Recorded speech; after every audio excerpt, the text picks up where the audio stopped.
ఈ యొక్క సమావేశాన్ని ఏర్పాటు చేసుకున్నందుకు పత్రికా విలేకరులందరికీ పేరు పేరున ధన్యవాదాలు.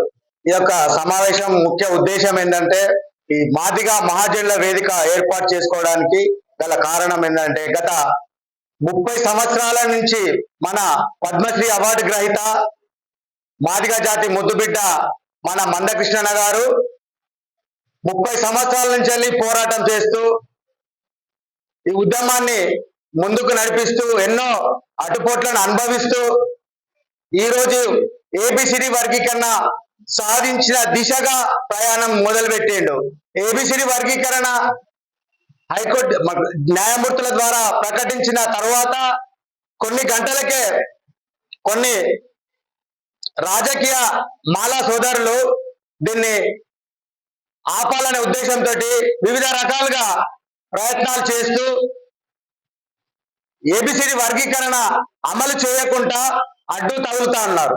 అయ్యా, గత 30 సంవత్సరాల నుంచి వెళ్ళి అన్ని వర్గాలకు సేవ చేసే ఏకైక కుటుంబం అంటే ఒక మాదిగ జాతి.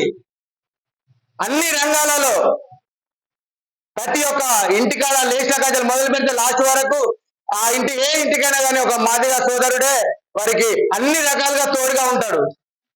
అలాంటి మాదిగ సోదరులకు ఈరోజు మీరు గిదా చేసేది ఇలాంటి ఈ అన్నదమ్ములుగా ఇంతమందికు తెలంగాణ రాష్ట్రాన్ని సాధించినప్పుడు కూడా ఆంధ్రోళ్ళు మనం పోరాటం ఆంధ్రోళ్ళు అరే మీరు విడిపోయి అన్నదమ్ములో కలిసి ఉంటామని చెప్పేసి అప్పుడు ఎన్నో పోరాటాలు చేసినాం. ఈ రోజు ఇప్పుడు కూడా చెప్తాం, మర్యాద పూర్వకంగా రిక్వెస్ట్ గా అన్నదమ్ములుగా మన 59 కులాలను సమాన హక్కులతోటి ఎవరికి ఎంత వస్తుందో అని మనం వాటాలుగా అన్నదమ్ములుగా విడిపోయి దాన్ని పంచుకుంటామని చెప్తాను. మా ఈ పోరాటం ఈ 1,00,000 డప్పులు 1000 గొంతుల కార్యక్రమం ఎందుకు వచ్చిందయ్యా? ఇంకా మా గొంతు నొక్కుతారా? ఇంకా ఎన్నాళ్ళు ఈ గొంతు నొక్కే కార్యక్రమాలు?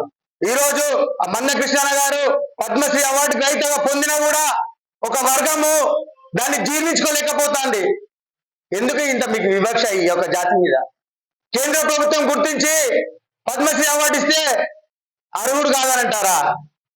ఎక్కడుందయ్యా మీకు న్యాయం? ఇదే పోరాటానికి అదే మాల జాతి ముద్దు బిడ్డ అరుణోదయ సాంస్కృతిక సభ్యులు వ్యవస్థాపకులు విమలక్క గారు కూడా మాదిగ మందకృష్ణ మాదిగకు తోడుగా ఉండి రేపు 1,00,000 డప్పులు 1000 గొంతులలో 1,00,000 డప్పుల్లో నేను దరువునైతా, గొంతులలో నేను ఒక గొంతుకనైతా అని మందకృష్ణ ఎంబడి పోరాటం చేస్తుంది ఒక మాల సోదరిగా. అంతా కూడా మీకు అంతది లేదా? అంత అవగాహన లేదా? మేధావి వర్గం అంతా ఈరోజు మందకృష్ణ మాదిగ చేసే పోరాటం చట్టబద్ధమైంది, న్యాయబద్ధమైంది అని పోరాటం చేస్తున్నారు, మద్దతు ఇస్తా ఉన్నారు. రెడ్డిస్, వెల్మాసు, కోమట్లు, బాపనోళ్ళు, అరే ఏందయ్య అంతకంటే మీరు అంతహీనంగా ఉన్నారా? మీరు అంత జ్ఞానం లేదా మీకు? ఇప్పటికైనా మీరు అన్నదమ్ములుగా మనము మన ఆస్తులను పంచుకుంటాం, ఎవరికి ఎంత వస్తే అంత లెక్క పంచుకొని మనం ముందుకు సాగుదాం. వచ్చిన ఎంబడే మన తెలంగాణ ముఖ్యమంత్రి వర్యులు రేవంత్ రెడ్డి గారు ఒక మంచి ప్రకటన చేసిండు. మాదిగ జాతి అంతా ఒక పండుగ వాతావరణం చేసుకునే విధంగా మొట్టమొదటిగా తెలంగాణ రాష్ట్ర ప్రభుత్వం ద్వారా వర్గీకరణ అమలు చేస్తా, మీరు మా ప్రతి దాంట్లో మీరు మాకు సహాయం సహకారాలు అందించారు, మీరు లేని మా విజయం లేదని చెప్పినప్పుడు అందరూ రాష్ట్రం అంతా హర్షాతిరేకాలు చేసిండ్రు. కానీ ఇంత వివక్ష